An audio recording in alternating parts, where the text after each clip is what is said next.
আসসালামু আলাইকুম। আমাদের ৩ নাম্বার প্রশ্ন হচ্ছে এক্সেল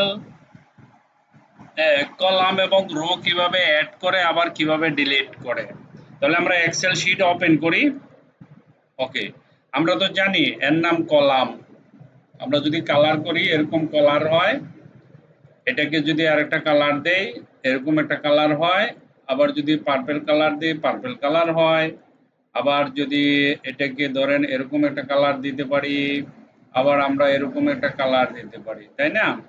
এখন এখানে কলাম আমরা চাইলে এটাকে বর্ডার দিতে পারি, দেখেন এই যে বর্ডার দিলাম। হ্যাঁ, এখন column A, column B, column C, column D.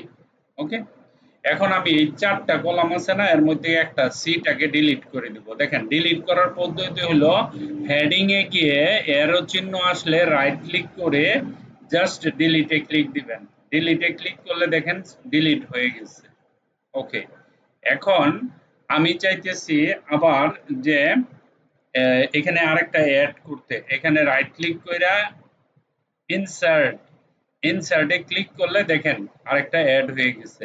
আমরা যদি এইখানে ইনসার্ট করি দেখেন এই কালারে আরেকটা হয়ে গেছে। অর্থাৎ আপনি যেইখানে ক্লিক করবেন এর বাম পাশেরটা বাম পাশের মতো আরেকটা হবে। এই যে ধরেন আমরা এখানে ক্লিক ইনসার্ট করলাম, ইনসার্ট করা হলুদ রঙের হয়ে গেছে, কিন্তু আমি ইনসার্ট করছি কিন্তু এটার উপরে।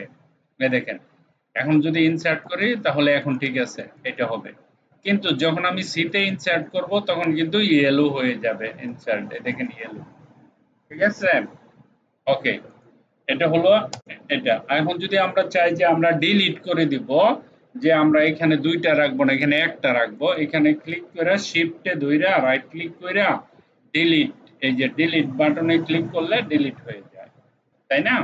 ঠিক তদ্রূপ আমরা রো এর বেলায়ও সেম কাজটা করতে পারি।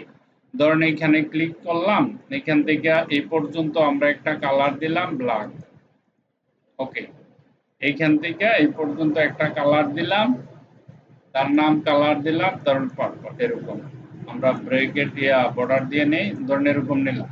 হুম, এখানে তো আবার বর্ডার নাই, এই যে কালোর মাঝে কালো বর্ডার দেখা যায় না, তো এখানে গিয়ে আমরা বর্ডারে গিয়ে কালারটা চেঞ্জ করে দিতে পারবো। আমরা যদি এখানে যাই তাহলে দেখতে পাবো যে এখানে বর্ডারের কালার করা হয়। এই দেখেন, ধরেন আমরা রেড কালার দিলাম, এখানে রেডে ক্লিক করলাম, এখানে ক্লিক করলাম, এখানে ক্লিক করলে রেড কালার বর্ডার আছে, তাই না? এখন রো কিভাবে ডিলিট করবে, ধরেন ৪ নাম্বার ৫ নাম্বার এখান থেকে ২টা চাই, এখানে ক্লিক করব, শিফটে ধরবো, রাইট ক্লিক করব, ডিলিট করব, দেখেন ২টা আছে। আবার এখানে ৫ ৬ ৭ ৮ ৯ ১০ আছে না, এখান থেকে ৬ নাম্বার, আবার এইখান থেকে করে ৯ নাম্বার পর্যন্ত, এই যে এগুলি সব ডিলিট করে দিব। এই দেখেন, দেখেন ডিলিট হয়ে গেছে। এখন আমি যদি অ্যাড করতে চাই তাহলে রাইট ক্লিক করে এখানে যদি ইনসার্ট করি, দেখেন আরেকটা হয়ে গেছে সাদা এরকম। ঠিক আছে? কিন্তু আমি যদি এই জায়গায় ইনসার্ট করি তাহলে কিন্তু কালো হয়ে যাবে একটা, দেখছেন? আমি যদি এইখানে ইনসার্ট করি তাহলে এইখানে এই দেখেন আরেকটা হয়ে গেছে। আবার আমি যদি ধরেন ৫ আর এই যে এই ৪টা এরকম যদি, এখন কি হবে? ইনসার্ট করলে এই দেখেন কালো হয়ে গেছে সবগুলো। ঠিক আছে? তো আমরা ইনসার্টও করতে পারি, আবার কি করতে পারি?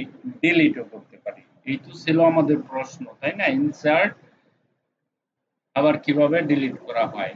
এক্সেলে কলাম এবং রো কিভাবে এড করলাম, আবার কিভাবে ডিলিট করলাম। ঠিক আছে? আশা করি আপনারা পারবেন, না পারার মতো তেমন কিছুই না।